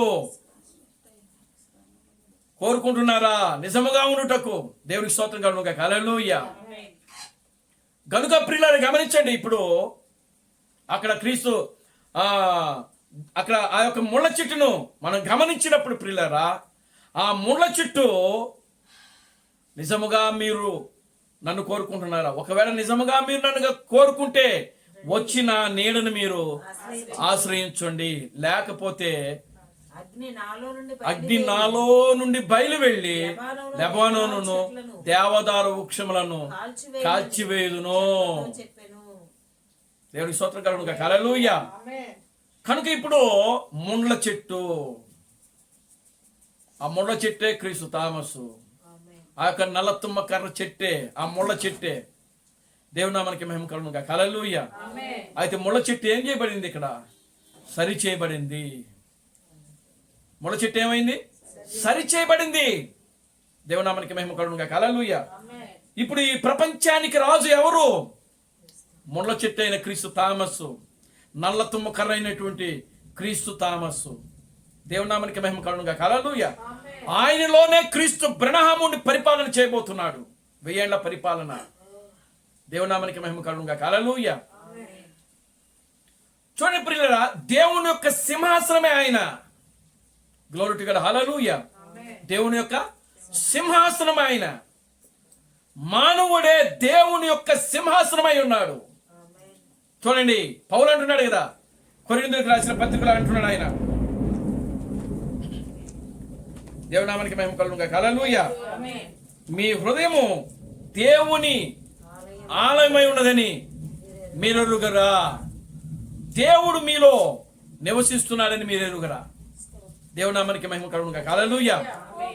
కనుక మా దేవుని యొక్క నివాస స్థలము ఏది అని అంటే మానవుని యొక్క హృదయమే. కనుక దేవుడు మనలోనే నివాసం చేస్తున్నాడు. ఆయన మనలోనే నివాసం చేస్తున్నాడు. ప్రియులారా గమనించండి, క్రీస్తు బ్రహ్మము, ప్రభు అయిన క్రీస్తు బ్రహ్మము ఆయన సంపూర్ణంగా దేవుడై ఉన్నాడు. ఆయన ఆత్మయి ఉన్న దేవుడు. ఆయన థియోఫినిగా ఉన్న దేవుడు. దేవునామానికి మహిమ కలుగునుగాక. హల్లెలూయా. జీవం కలిగిన ప్రభు అయిన బ్రహ్మ క్రీస్తు ఏమై ఉన్నాడు? ఆయన థియోఫిని, వాక్యమై ఉన్న దేవుడు. ఆ వాక్యమై ఉన్న దేవునికి నివాస స్థలము కావాలంటే అది మానవుని యొక్క శరీరమై ఉన్నది, మానవుని యొక్క దేహమై ఉన్నది. దేవునామానికి మహిమ కలుగునుగాక. హల్లెలూయా. కనుక ప్రియులారా గమనించండి, దేవుడే మానవుడే దేవుని యొక్క నివాస స్థలమాయను. దేవునామానికి మహిమ కలుగునుగాక. హల్లెలూయా. మానవుడే దేవుని యొక్క నివాస స్థలముగా మారిను. అంటే మానవుడే దేవుని యొక్క నివాస స్థలము. దేవుని యొక్క నివాస స్థలము ఏది అంటే క్రీస్తు అయి ఉన్నాడు. చూడండి, ప్రకటన గ్రంథము 11వ అధ్యాయము, ప్రకటన గ్రంథము 11వ అధ్యాయము 15వ వచనం. ప్రకటన గ్రంథము 11వ అధ్యాయము 7వ దూత బూర ఊదినప్పుడు పరలోకములో గొప్ప శబ్దములు పుట్టెను. ఆ శబ్దములు ఈ లోక రాజ్యములను ప్రభు రాజ్యమును ఆయన క్రీస్తు రాజ్యముగా ఆయను. దేవునికి స్తోత్రం చెప్పండి. హల్లెలూయా. చూడండి, 7వ దూత బూర ఊదినప్పుడు ఈ లోక రాజ్యములు ప్రభు యొక్క రాజ్యమును ఆయన యొక్క క్రీస్తు రాజ్యముగా ఏమైపోతుందంటే మారిపోతా ఉందంట. దేవునికి స్తోత్రం కలుగునుగాక. హల్లెలూయా. ఈ లోక రాజ్యములు అంటే ప్రస్తుతము ఏలుతున్నటువంటి రాజ్యాలు ఏవైతే ఉన్నవో ఆ రాజ్యాలన్నీ కూడా ఇలా చూడమ్మా, ప్రస్తుతము ఏలుతున్నటువంటి ఈ రాజ్యాలన్నీ కూడా మొదటిగా ఎవరి రాజ్యం అయిపోతుంది? ప్రభు యొక్క రాజ్యముగా మారుతుందంట. దేవునికి స్తోత్రం కలుగునుగాక. హల్లెలూయా. ఈ లోక రాజ్యములను మన ప్రభు యొక్క రాజ్యము అంటే ప్రభువుకి ఒక రాజ్యం ఉన్నది. యేసుక్రీస్తు అన్నాడు కదా, ఏమంటున్నాడంటే ఆయన, ఇదిగో నా రాజ్యము వేరు, మీ రాజ్యము వేరు. కనుక 2000 సంవత్సరాలుగా ఒక రాజ్యము కట్టబడింది. దేవునికి స్తోత్రం కలుగునుగాక. హల్లెలూయా. ఒక రాజ్యము కట్టబడింది. ఏమిటా రాజ్యము అనంటే క్రీస్తు యొక్క శరీరము. 7 సంఘ కాలములలో వచ్చినటువంటి పరిశుద్ధులే ప్రభు యొక్క రాజ్యము. దేవునికి స్తోత్రం కలుగునుగాక. హల్లెలూయా. 7 సంఘ కాలములలో ఉన్నటువంటి పరిశుద్ధులే ప్రభు యొక్క రాజ్యము. ఇప్పుడు ఈ లోక రాజ్యములు అనగా ఈ లోకములో ఉన్నటువంటి రాజ్యములు, అదేవిధంగా మన ప్రభు యొక్క రాజ్యము అనగా క్రీస్తు బ్రహ్మ ప్రభు అనగా క్రీస్తు బ్రహ్మము. ఈ క్రీస్తు బ్రహ్మ యొక్క రాజ్యము ఆయన యొక్క క్రీస్తు రాజ్యముగా మారిపోతుందంట. ప్రభు యొక్క క్రీస్తు ఎవరనంటే క్రీస్తు థామస్సు. దేవునికి స్తోత్రం కలుగునుగాక. హల్లెలూయా. ఇప్పుడు ఈ రాజ్యాలన్నీ కూడా, ఈ 2 రాజ్యాలు ఎక్కడ కలిసిపోతున్నాయంటే ఇదిగో క్రీస్తు రాజ్యముగా మార్చబడుతుంది. దేవునామానికి మహిమ కలుగునుగాక. హల్లెలూయా. ఆ క్రీస్తు ఇప్పుడు ఏం చెప్తున్నాడంటే ఇదిగో యుగ యుగములు కూడా ఆయన మిమ్మలను ఏలుతాడు. దేవుని నామానికి మహిమ కలుగునుగాక. Hallelujah. Glory to God. Hallelujah. ఎవరు మనల్ని ఏలేది? క్రీస్తు థామస్సు. దేవునామానికి మహిమ కలుగునుగాక. హల్లెలూయా. మందసముగా తయారు అంటే క్రీస్తు థామస్ అంటే పెండ్లి కుమార్తె. అంటే పెండ్లి కుమార్తెలో భాగముగా మనమందరము కూడా పరిపాలన చేస్తాం ఈ లోకాన్ని. మనలో ముఖ్యమైన వాడు, ప్రధానుడు ఎవరనంటే క్రీస్తు థామస్సు. దేవునామానికి మహిమ కలుగునుగాక. హల్లెలూయా. చూడండి, దానియేలు ఉన్నాడు. దానియేలు ఆ యొక్క బబులోను రాజ్యములో నెబుకద్నెజరు అనేటువంటి ఏలుబడిలో ఆయన 2వ అధిపతిగా ఉన్నాడు. అక్కడ దేవునికి స్తోత్రం కలుగును గాక. హల్లెలూయా. ఆ యొక్క నెబుకద్నెజరు ఏం చేశాడు? దానియేలు ఒక విగ్రహాన్ని కట్టించాడు, పెద్ద విగ్రహాన్ని. ఆ విగ్రహానికి వచ్చి మీరు పూజలు చేయండి, నమస్కారాలు చేయండి, ప్రార్థనలు చేయమని ఆజ్ఞ ఇచ్చాడు. ఎవరైనా సరే నేను తయారు చేసినటువంటి ఆ విగ్రహానికి వచ్చి పూజలు చేయకపోయినా, నమస్కారాలు చేయకపోయినా వాడిని తీసుకెళ్లి ఇదిగో ఆ యొక్క సింహం బోన్లో లేకపోతే ఆ మనుచున్న అగ్నిగుణకంలో వేసేస్తానని చెప్పాడు ఆయన. దేవునామానికి మహిమ కలుగును గాక. హల్లెలూయా. అది ఎవరి విగ్రహము? దానియేలు యొక్క విగ్రహమే. ఇప్పుడు దానియేలు బబులోను దేశంలో ఒక రాజుగా, ఒక దేవుడుగా అక్కడ ఏం చేయబడుతున్నాడంటే ఆరాధించబడతా ఉన్నాడు ఆయన. దేవునామానికి మహిమ కలుగును గాక. Hallelujah. Glory to God. Hallelujah. అప్పుడు దానియేలు పేరు దానియేలు కాదు, అక్కడ దానియేలు పేరు కూడా మార్చబడింది. దేవుడికి స్తోత్రం కలుగును గాక. హల్లెలూయా.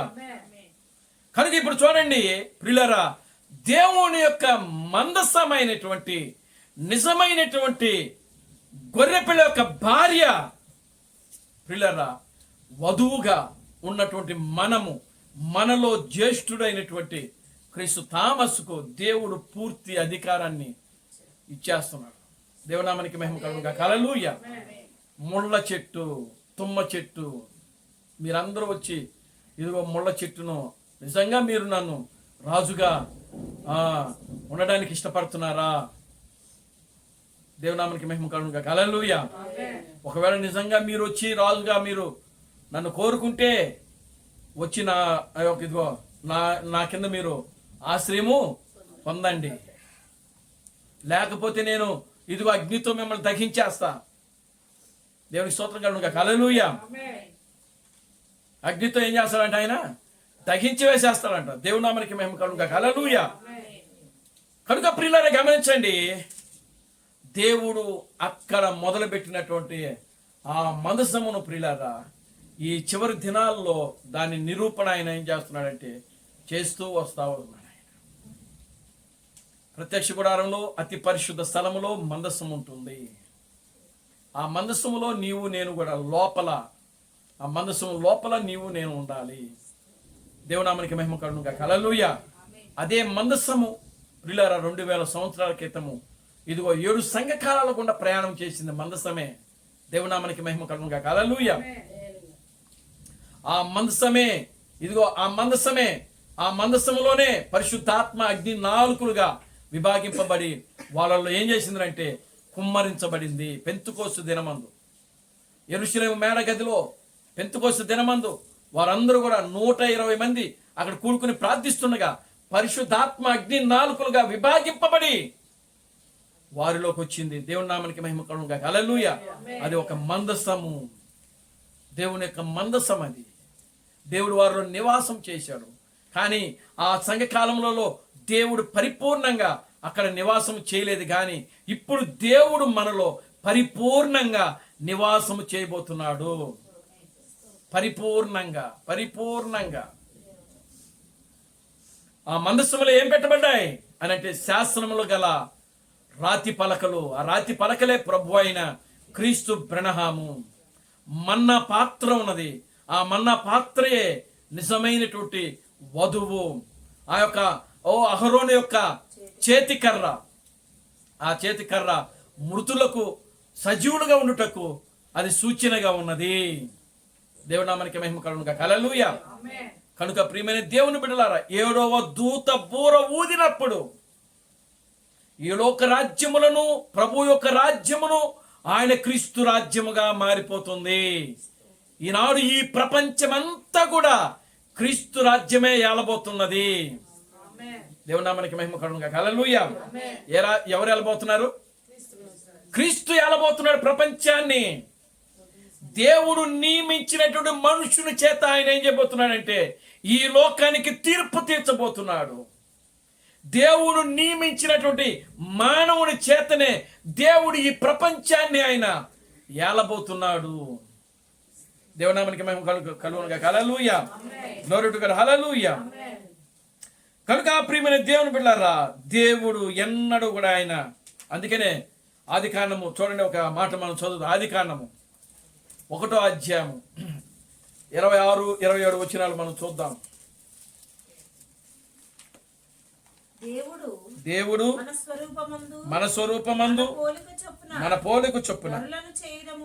చేయదము. వారు వారు సముద్రపు చేపలను ఆకాశ పక్షులను పశువులను సమస్త భూమిని భూమి మీద పాకు ప్రతి జంతువును ఏలుదురుగాకనియు పలికెను. చూడండి, దేవుడు ఇక్కడ ఏమంటున్నాడు? దేవుడు తన స్వరూపమందు తన పోలిక చొప్పున నరుని చేసెను. ఆ నరుని చేసింది దేనికోసము అని అంటే అక్కడ రాస్తున్నాడు, వారు సముద్రపు చేపలను ఆకాశ పక్షులను భూమి మీద ప్రాకు ప్రతి జీవిని వారు ఏలుతారు. అంటే దేవుడు ఏం చేసినాడంటే ఈ భూమిని ఆకాశమును ఏలడానికి మానవుని దేవుడు తయారు చేశాడు. దేవునామానికి మహిమ కలుగును గాక. హల్లెలూయా. అందుకే కీర్తన గ్రంథము 119 అనుకుంటా బహుశా, అక్కడ ఏమంటాడంటే దావీదు, దేవుడు ఈ భూమిని నరులోకి ఇచ్చానని వాక్యంలో ఉంటుంది. దేవునామానికి మహిమ కలుగును గాక. హల్లెలూయా. ఎవరికి ఇచ్చారంటే ఈ భూమిని ఆయన నరులకి ఇచ్చాడు. ఎందుకు? నరుడే పరిపాలన చేయాలి.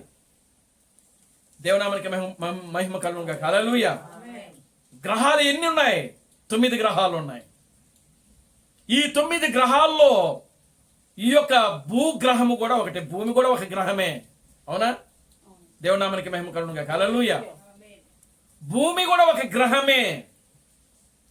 కనుక ఈ భూగ్రహమును దేవుడు ఏం చేసినాడంటే మానవునికి ఇచ్చేశాడంట.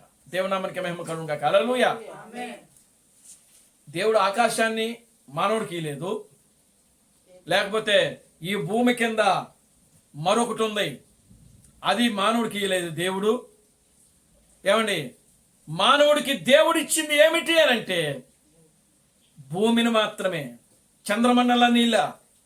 ఇప్పుడు మానవుడు చంద్రమండలంలోకి వెళ్ళి చంద్రమండలాన్ని ఆక్రమించుకొని అక్కడ కూడా ఇల్లు కట్టుటకు ప్రయత్నిస్తున్నారు. దేవునికి స్తోత్రం కలుగును గాక. హల్లెలూయా. వారు చేస్తున్న ప్రయత్నాలన్నీ కూడా అవి దేవుని యొక్క వాక్యమునకు విరుద్ధమే. కనుక అవి జరగవు. వాళ్ళు ఎన్ని ప్రయత్నాలు చేసినా సరే అవి జరగవు. ఎందుకని? దేవుడు చంద్రమండలానికి మానవుడికి ఇవ్వలేదు. మానవుడు నివసింప తగినటువంటి వనరులు చంద్రమండలం మీద లేవు. వాళ్ళు వెళ్ళేటప్పుడు ఇక్కడి నుంచి అన్ని పట్టుకుని వెళ్తారు, లేకపోతే ఇక్కడి నుంచే పంపిస్తారు అక్కడికి. ఎవడెళ్ళమన్నాడు అక్కడికి వెళ్ళి? ఇక్కడి నుంచి మళ్ళీ కోట్ల రూపాయలు డబ్బులు ఖర్చు పెట్టి. దేవుడి స్తోత్రం కలుగును గాక. హల్లెలూయా. ఏమండి, ఒక మనిషికి ఎంత ఖర్చు అవుతుంది చంద్రమండలం మీదకి వెళ్ళాలని అంటే? అది సామాన్యమైన విషయం కాదు. ఎవరు ఆ సొమ్మును భరిస్తున్నారు? ప్రభుత్వాలు. ప్రభుత్వం అంటే ఏమిటి? దేవునామానికి మహిమ కలుగును గాక. హల్లెలూయా. వాళ్ళు ప్రయాణం చేస్తున్నటువంటి ఆ ప్రయాణపు ఖర్చులో మందు కూడా ₹1 ఉంటుంది. దేవునామానికి మహిమ కలుగును గాక. Hallelujah. Glory to God. Hallelujah. ఏ రూపంగా? మనం కడుతున్నటువంటి ట్యాక్సుల రూపంలో. కనుక ప్రియమైన దేవుని బిడ్డలారా గమనించండి, ఈరోజు మానవుడు ప్రియులారా చంద్రమండలం మీద ఇల్లు కట్టుకొని నివాసం చేయుటకు ప్రయత్నం చేస్తున్నాడు. లేకపోతే అవసరమైతే అసలు కుదరాలే కానీ సూర్యుడి మీద కూడా వెళ్ళిపోతారేమో, కానీ దాని మీదకి వెళ్ళడం కుదరదు. దేవునికి స్తోత్రం కలుగును గాక. హల్లెలూయా. అవునా? అవకాశం ఉండాలి కానీ ఏమండి, ఎక్కడికి వెళ్తారు వీళ్ళు? ఎక్కడికి వెళ్తారు? సూర్యుడి మీద కూడా వెళ్ళిపోతారు. కానీ దేవుడు అవకాశమే ఇలా. ఎందుకంటే ఆకాశము నా సింహాసనము, భూమి నా పాదపీఠము. మనిషిని దేవుడు ఎక్కడ పెట్టాడంటే ఆయన పాదాల దగ్గరే పెట్టుకున్నాడు. దేవునామానికి మహిమ కలుగును గాక. హల్లెలూయా. ఆకాశము నా సింహాసనము, దాన్ని ఎవడైనా అంటుకుంటే చాలు దేవుడు మహా ఉగ్రుడైపోతాడు. ఆయన కోపం వస్తుంది. దేవునామానికి మహిమ కలుగును గాక. హల్లెలూయా. మానవుడు ఒక చంద్ర మండలం మీదకి వెళ్తున్నాడే కానీ ఆకాశం మీదకి వెళ్ళటం లేదు. అక్కడికి వెళ్తే మాత్రం దేవుడు ఒప్పుకోడు. ఎందుకని? అది ఆయన సింహాసనము. దేవునామానికి మహిమ కలుగును గాక. హల్లెలూయా. ఆకాశము నా సింహాసనము, భూమి నా పాదపీఠము. కనుక ఇప్పుడు మనం ఎక్కడున్నాము? ఆయన పాదాల చెంతలో ఉన్నాం, పాదాల దగ్గర ఉన్నాం. ఏ మనుషుడైనా సరే ప్రియులరా ఎక్కడున్నామంటే దేవుని యొక్క పాదాల దగ్గర మనం ఉన్నాం. దేవుని నామానికి మహిమ కలుగును గాక. హల్లెలూయా. కనుక ఆయన సింహాసనం పైకి హెచ్చించుకోవాలి అనుకున్నాడు ఒకడు. ఆయన సింహాసనం పైన నా సింహాసనం ఉండాలనుకున్నాడు. ఎవరు? లూసిఫరు. ఆ ఆలోచన రావడమే ప్రియులారా ఏం చేసినాడు? కిందకు తోసేశాడు, అంతే. ఆయన సింహాసనమునకు పైన మరొక సింహాసనము స్థాపించాలనుకున్నాడు ఆయన లూసిఫరు. ఆయన సింహాసనమునకు పైన చూశారా, మనసులో గర్వించాడు. ఎప్పుడైతే గర్వించాడో ఆయన యొక్క పతనమునకు అది కారణమైంది. అందుకే ఆయన అంటున్నాడు, ఓ తేజో నక్షత్రమా, వేకువ చుక్క, నీవు ఎట్లు ఆకాశము నుండి భూమి మీదకి త్రోసివేయబడ్డావు. చూడండి యెషయా గ్రంథము 14వ అధ్యాయము.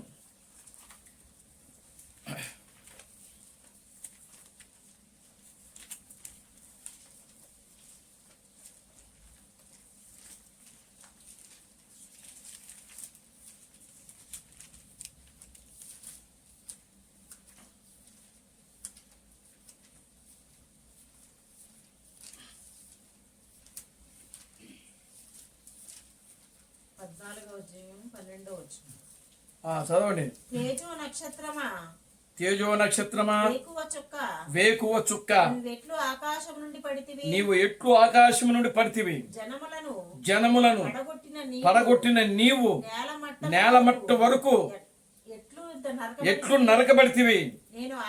నేను ఆకాశమునకు ఎక్కిపోయేదను, దేవుని నక్షత్రములకు పైగా నా సింహాసనమును హెచ్చించుతును, ఉత్తర దిక్కునున్న సభా పర్వతం మీద కూర్చుందును, మేఘ మండలం మీద కెక్కెదను, మహోన్నతునితో నన్ను సమానముగా చేసుకుందునని నీవు మనసులో అనుకుంటివి కదా.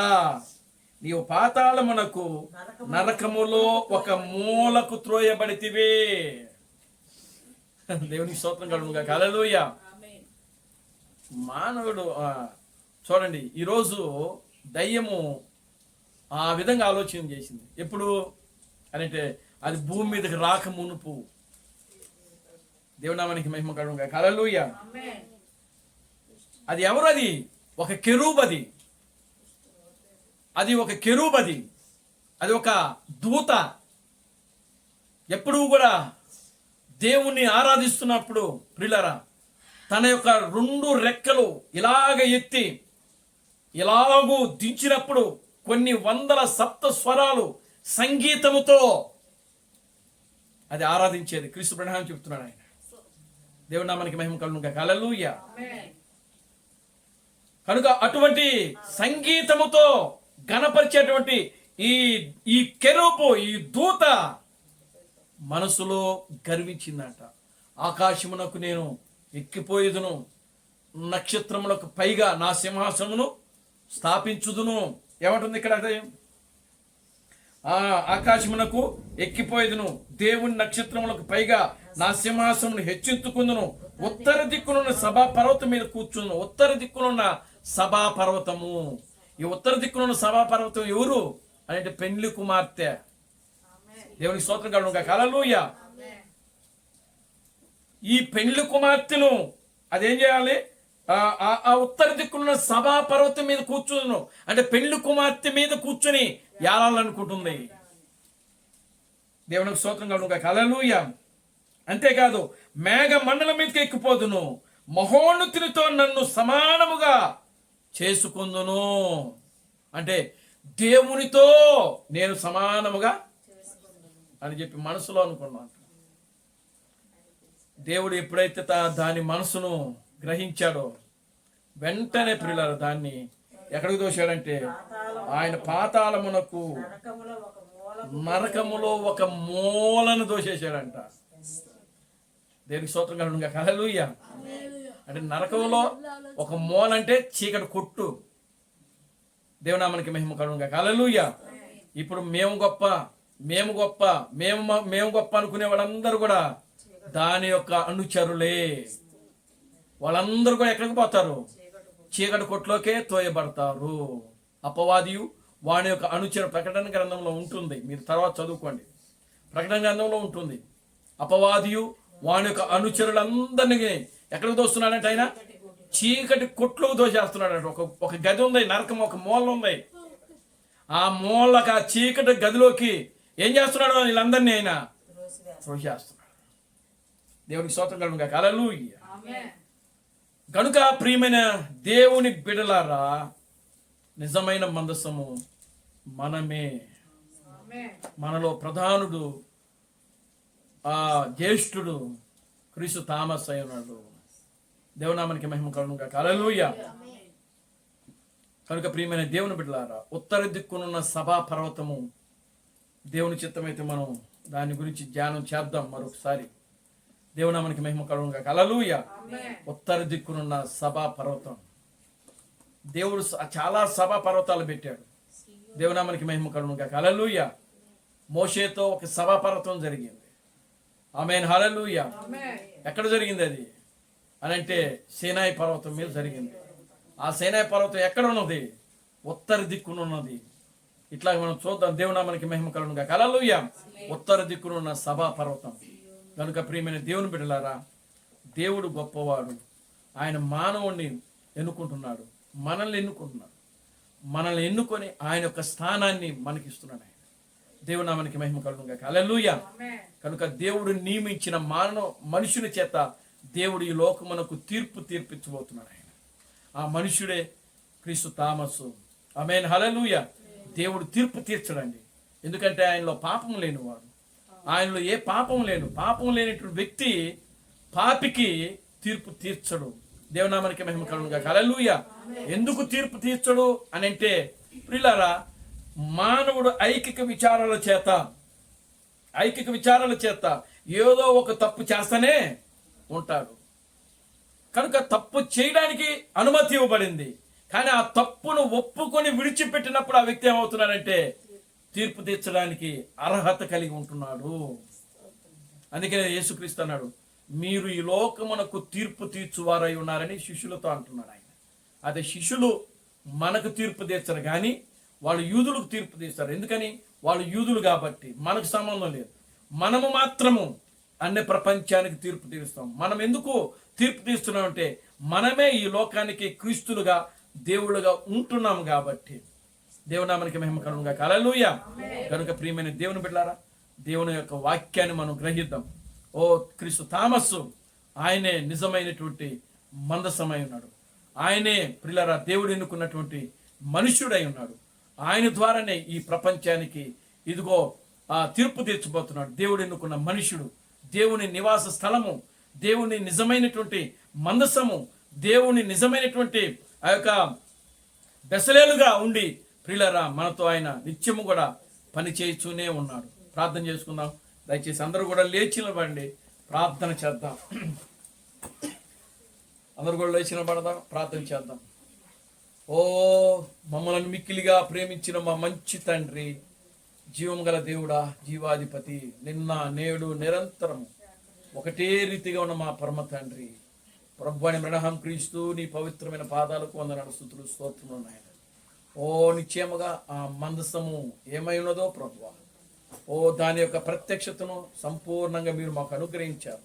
అందును బట్టి మీకు వందనాలు ప్రభువా. నిజముగా నాయన, ఓ ఈ చివరి దినాల్లో నీ వాక్యము నాయన ఆ సంపూర్ణమైన ప్రత్యక్షతను ఓ మాకు అనుగ్రహిస్తున్నారు. ఎత్తబడుట్లో వెళ్ళుటకు నాయన నీ వాక్యం యొక్క సంపూర్ణమైన ప్రత్యక్షతను మీరు మాకు అనుగ్రహిస్తున్నందుకే మీకు వందనాలు ప్రభువా. నిశ్చయముగా నా తండ్రి నాయన, అదిగో నా ప్రభువా, ఓ ప్రభు అయిన మరణం క్రీస్తు మీకు వందనాలు, స్తుతులు, స్తోత్రము, స్తోత్రము ప్రభువా. మేమందరము కూడా నాయన ఎత్తబడుట్లో వెళ్లకుండగా నీ వాక్యమునకు వ్యతిరేకమైన కార్యాలు మా జీవితాల్లో ఏమైనా ఉంటే నా ప్రభువా, వాటన్నిటిని కూడా ప్రభువా మేము సరిచేర్చుకొని, మేము ఒప్పుకొని సరిచేర్చుకొని వాటిని విడిచిపెట్టి ప్రభువా నీ వాక్యానుసారంగా జీవించే జీవితమును మీరు మాకు అనుగ్రహించమని మీ సన్నిధిలో ప్రార్థిస్తున్నాను. ఇక్కడ కూడున్న ప్రతి బిడ్డను పేరు పేరు చొప్పున దీవించి ఆశీర్వదించండి.